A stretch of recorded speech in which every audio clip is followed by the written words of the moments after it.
Okay, I wanted to training this morning because Corbin had a question that I thought would just be a good opportunity to show everybody, because it's a somewhat common thing, and I think, Victoria, I think this is the piano that you're working on, where you put it in, and can everybody see? Why don't you,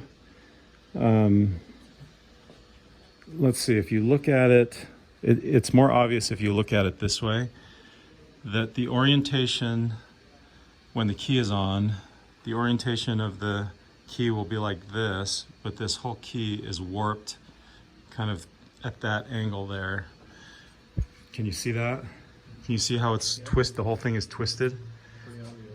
And you were working on this key, and I think the capstan was like way out of place.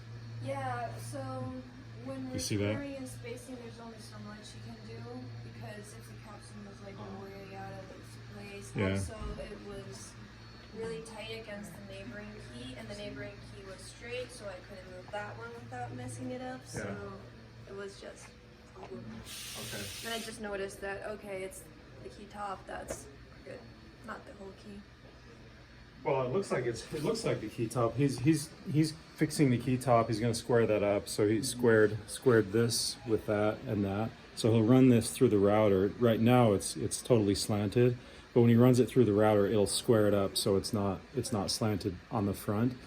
But it's more, what we're talking about is more this plane here being out with that plane there. So if you set it on a flat surface, does it lock? That's a good question. But you can't really put it on a flat surface like that. Let's see. If I put it like that, can you tell, is it, this isn't, I would imagine this is not parallel with this, is it?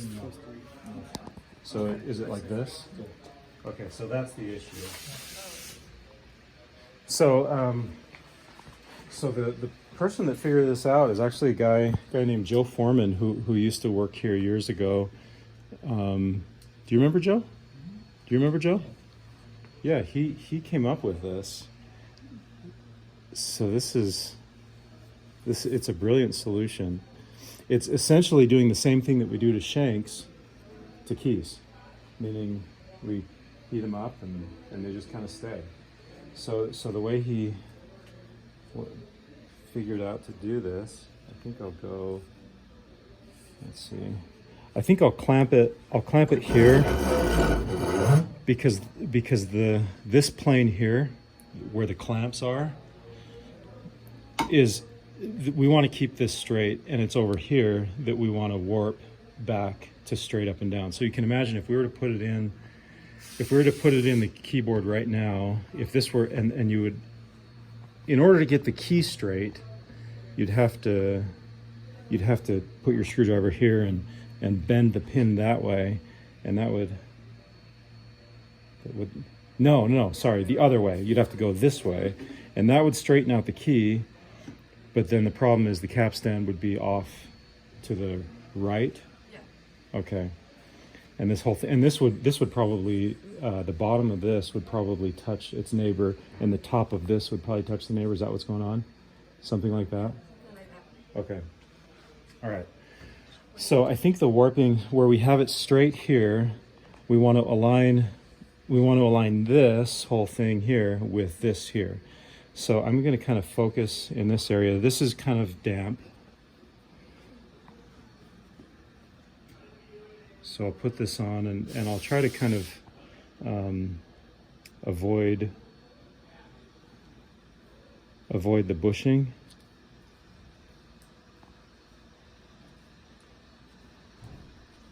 And kind of focus on this area being the area that we're gonna bend.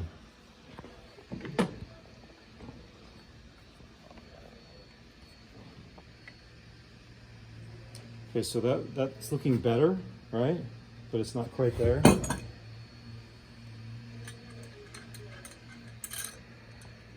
I'm gonna try and like find the.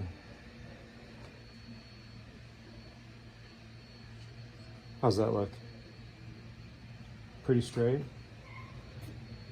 With the front of it, the line? Yeah, I'm wanting the side planes the plane here to be the same as this plane. Yeah. Does it look pretty, like we're pretty sure that the jaws of the vise are straight up and down, right? Does this back here look pretty straight up and down? Well, the way that I see it from here, the front of the key is a little bit like this, and the back of the key was towards the other side, and now they're the same. Now they're the same. Yeah. Okay. Which is what we want. We want them to be the same. That's what you're saying, that it's okay. So, and the nice thing about this is you can kind of experiment. Like if I were to clamp this on here, I don't want to let it go too hard because it might break the key, but it would probably go too far. Right.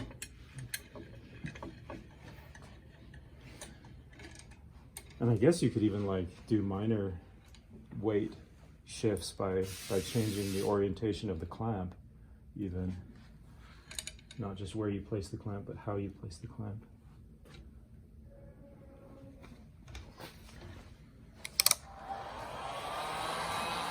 You know what? I just remembered something. I remember that, and those of you that have done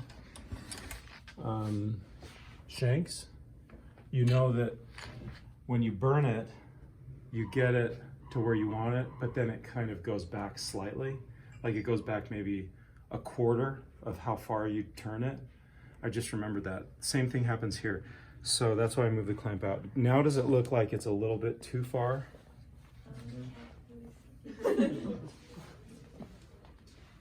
Yeah. That's what I want. I want it to be a little bit too far. All right. And we're just gonna dry this.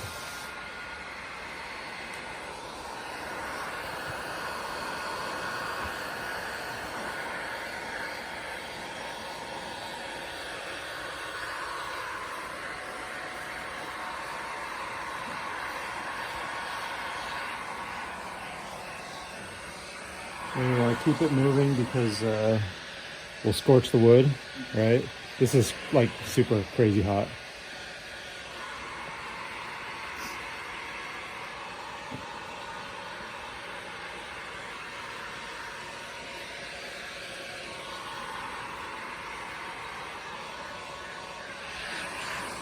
I guess I don't know. What wood is that?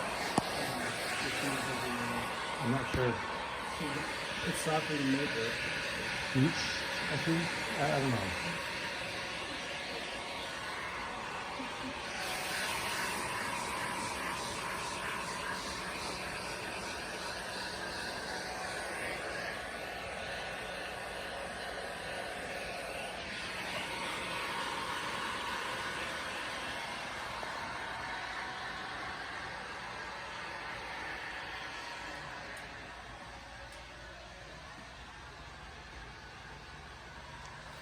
Okay, so you can repeat this a few times. You see how it's dry now. You can repeat this a few times until it's just right. And you can, if you overcompensate, you can even go the opposite direction. But then you kind of get the idea. How's that look? A